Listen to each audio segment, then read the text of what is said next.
Have you or a loved one ever gone missing in Yosemite National Park? If so, you will not be entitled to financial compensation because the National Park Service refuses to acknowledge your existence. I'm Aiden Mattis, and welcome back to the Horror Lodge.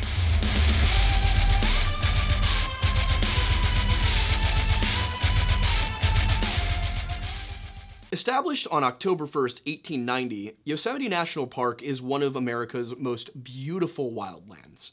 It's been protected, ostensibly, because it's pretty, and because it has great hiking trails, fantastic camping, a number of very beautiful lakes, some of the most amazing mountain vistas you'll ever see, and a slew of missing persons cases that have not yet been solved, some of which the National Park Service refuses to acknowledge even exist. For example, with the Stacy Arras case, while they do say that, yeah, she went missing, they will not allow private investigators to see the case files. They also won't release them to the public for reasons that they say are law enforcement related. And yet, as we covered in the Stacy Arras video on this channel, it's not really an open case. Nobody is investigating it and there's no suspects. It's really not a legal case at this point, it's just a mystery. But Yosemite is no stranger to such mysteries. In fact, there are 4 key ones that we're going to go over today, including Stacy Arras, which of course we've already touched on. It's also important to note that in nearby Sierra Nevada, there was a very strange death. Well, 4 deaths. John Garish, Ellen Chung, their 1-year-old daughter, and their dog were found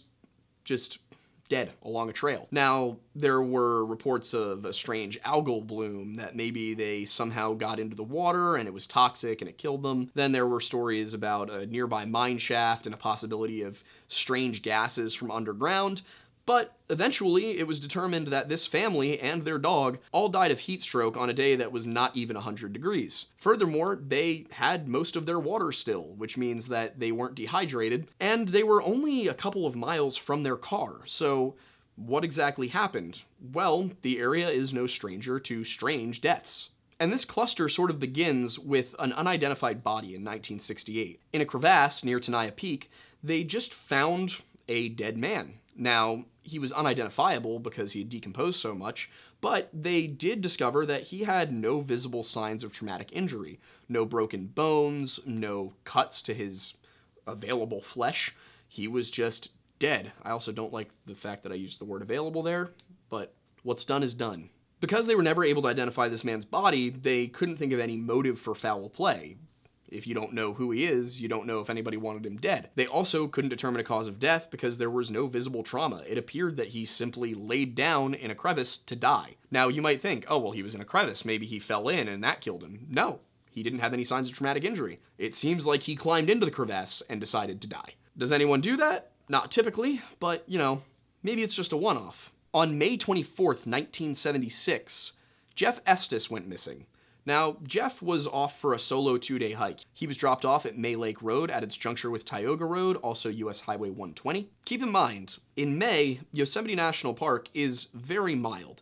You have highs of 67 degrees and lows of 38 on average, though it can get hotter and colder. But at this time of year, in this case, I can't actually get exact weather data, but from the averages, it appears it was probably pretty mild and an easy hike. Now, Jeff, of course, would have been outfitted for the temperatures he was going into. He was wearing blue jeans, a blue sweatshirt, and a baseball cap. He also had shoulder-length brown hair, green eyes, and a mustache, so basically indistinguishable from any other man in the 70s, especially at the very average height of 5'10". There's really no way of noticing this guy out in a crowd, so it wouldn't be surprising that people didn't spot him on the trail. But that's where things get weird. The trail that Jeff was on was extraordinarily well marked. He was climbing uphill on a trail that only starts about a mile from the camp he was going to. Prior to that, it's not a paved road, but it is a gravel road, so it's very hard to get off track. It's not like you're dealing with a dirt path that may have a game trail that runs off of it. No, he was going up a road. And then when you get to the actual trailhead itself, it branches in 3 directions. One of those is a direct turnaround and you go back down south towards Tioga Road to a parking lot. Another route takes you southeast towards Tenaya Lakes. Both of these trails go downhill. He was going uphill. He knew that his destination was up. And furthermore, the entire trail runs alongside Snow Creek, which runs out of May Lake. So all you had to do to find May Lake was follow Snow Creek. And if you got off the trail and were lost, then you might find yourself wondering, how do I get back to the trail? Well, on one side of the trail, at its furthest point, just a quarter mile from the trail, is Snow Creek. To the east, for about a couple miles, there's really nothing there. But then you run into other trails, other creeks. So it will be very difficult to actually get lost on this trail. You know you're supposed to be going up, there should be a creek to your left, and if you're ever confused about directions, you can always look up and see where the sun is. So, why is it that somewhere along this 2.66 mile trek from Tioga Road to May Lake, Jeff completely disappeared? Now, Jeff was, again, gone for a 2-day solo hike, so nobody knew he was missing until he didn't show up the second day, at which point they did launch a search, but they couldn't find any sign of him. It seemed like he had just vanished into thin air.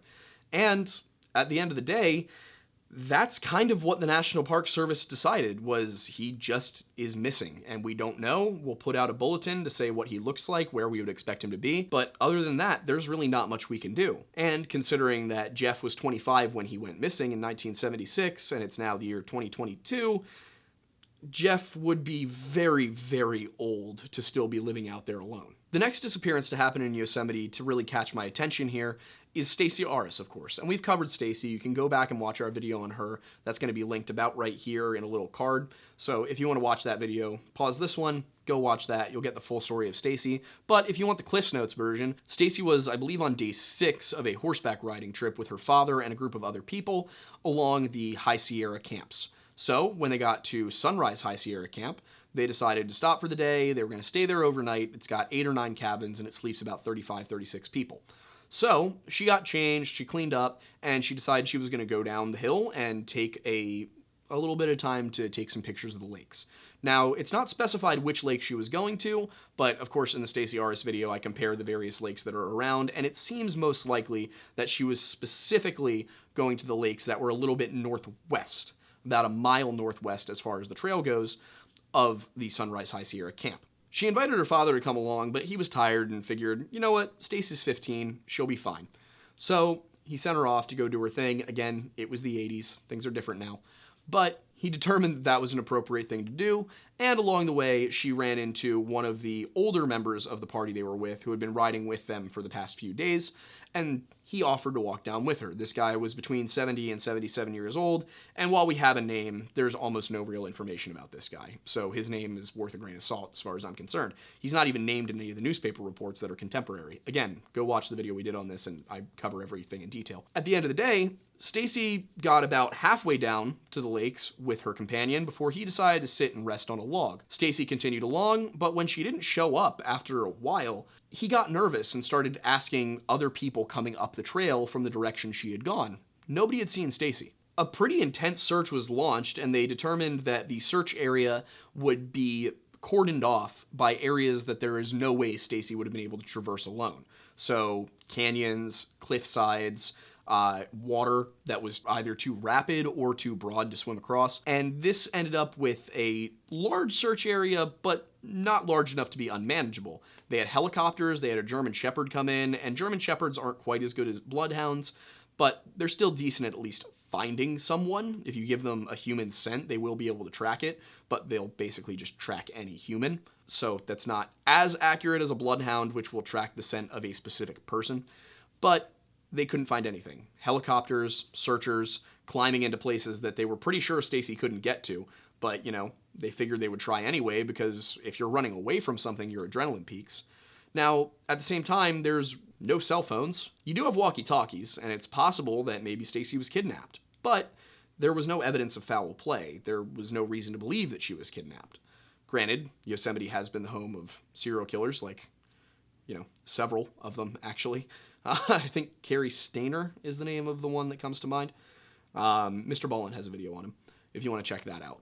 But Stacy was never found, and Stacy's case is the one that really befuddled David Paulides on this, because he could not get the National Park Service to give up any information. Not about lists of missing people, not about the Stacy Arras case specifically. They said it was an open law enforcement matter and they did not have to correspond with Freedom of Information Act requests. We have the actual request and the denial in our video on this case, so go ahead and check that out. But at the end of the day, they couldn't find Stacy. She was just declared missing, and while she's not necessarily presumed dead, chances are she's not alive. And if she is alive, it's probably not for the best. Finally, in 1988, Timothy Barnes went missing, and Timothy's case mirrored the case of Jeff Estes in a lot of ways. He started off on Murphy Creek Trail, which is a 2.1-mile trail up to Polydome Lakes from Tioga Road, just a couple of miles east of where Jeff Estes was. May Lake Road and this Murphy Creek Trail are really only a couple miles away. Like, they're very, very close to one another. Timothy was a little bit taller. He was 6'4", he was 180 pounds, but he still looked much the same. He was just kind of an average-looking guy, except for the fact that he was quite tall. He was from Rancho Cucamonga, California, and he had brown hair and brown eyes, and he was camping with a group of friends. Now, he also did have a Marlboro habit, as well as an orthopedic pin in his ankle, which, again, I have just so many questions about why a solo hike was a good idea here. But his friend said that he left around 9 a.m. to go up the Murphy Creek Trail.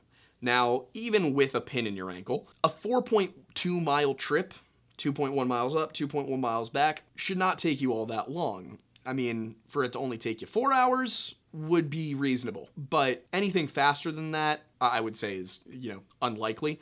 But at the same time, the point here is it should not have taken him longer than 5 or 6 hours to make this trip. But by the time it was getting dark, Timothy was not back. Now, for reasons that I don't totally understand, but information on this case is scant, Timothy's friends did not report him missing when he didn't show up after a reasonable amount of time. They also don't appear to have gone up the trail looking for him after a reasonable amount of time had passed, which is odd to me. I don't know if they were on another trip themselves, or if they were doing something else, or if the time just got away from them, but I know that if I had a buddy who went up a 2-mile trail at 9 a.m., and by 6 p.m. he wasn't back, I would probably head up that trail. And I realize that I mentioned it was 1988, but it was July 5th, 1988. So you're looking at days where it's going to be light out until 9 p.m. They easily, when he wasn't back at 3, 4, 5 p.m., could have set off on that trail themselves and probably gotten all the way up and back before he made it back, or before it got dark. So why didn't they do that? I don't know. Is it suspicious? Yeah, I'll admit that. But what's strange is that this area was ringed on all sides by landmarks, and not very far away, like within a couple of miles. There is essentially nowhere you could go if you got off of this trail where you wouldn't run into another trail, a creek, or a road within 2 miles. So how did Timothy get off the trail so severely that he couldn't find his way back to it? And why, when a search was launched the next day, could nobody find any trace of him? Why is this one spot in Yosemite, this one very particular area of the park, such a hotbed for missing persons cases? And why does it seem that they just vanish? There's no sign of anything. There's no suspicion of foul play. There's no evidence. There's no tracks. Nobody finds anything. Yes, it's summer. It's hot. Probably not gonna have, footprints being left in any mud. But still, you'd think that there would at least be some sign of what happened to these people. At the end of the day, we're not ever gonna know, but it's important to note that these clusters are real, whether you believe that it's supernatural or a serial killer or just people getting lost. I mean, even if it is just sheer incompetence, then the National Park Service should probably tell people, hey, people get off course here a lot. Be careful. Make sure you're on a marked trail. Maybe send out groups a little bit earlier, have a more rapid response to missing persons reports. For whatever reason, they don't. But I'd like to know what you guys think. Are these cases something that you think is supernatural? Do you think that this is something along the lines of feral people, as we've discussed in the past? Or is it just that every once in a while, a hiker is really incompetent and manages to glitch through the map? It's up to you to decide. Let me know in the comments what you're thinking, and if you want to support us, check us out over on Patreon. You can subscribe for $1 a month, and I've recently made the decision that I will make a much greater effort to respond to all messages on Patreon. So if you have questions, that's a great way to reach us. You can also email us at thelorelodge@gmail.com or messenger@lorelodge.com. We see both of them. If you want to check out our coffee roast, it's from Tableau Roasting Co. It is Mount Pocono Perk. It is a coffee blend that I myself designed. I picked all of the flavor profiles, and I am very proud of the result, and we sell it for a very, very modest price. So if you want to support us, that's another way to do it and get a great cup of coffee while you're at it. We also have an Amazon storefront now where we sell various products that we like. This goes from coffee supplies and whiskey supplies to books, movies, and other things of that sort. We also have a partnership with Target, so you can go and check out their goods on the link below. I'm currently wearing a Target Goodfellow shirt. It is very comfortable, very cozy. I enjoy it. I appreciate it. And I think that covers everything, except if you want to join the Discord, that's also in the description. There we go. That's everything. I'm Aiden Mattis, and thanks for stopping by the way.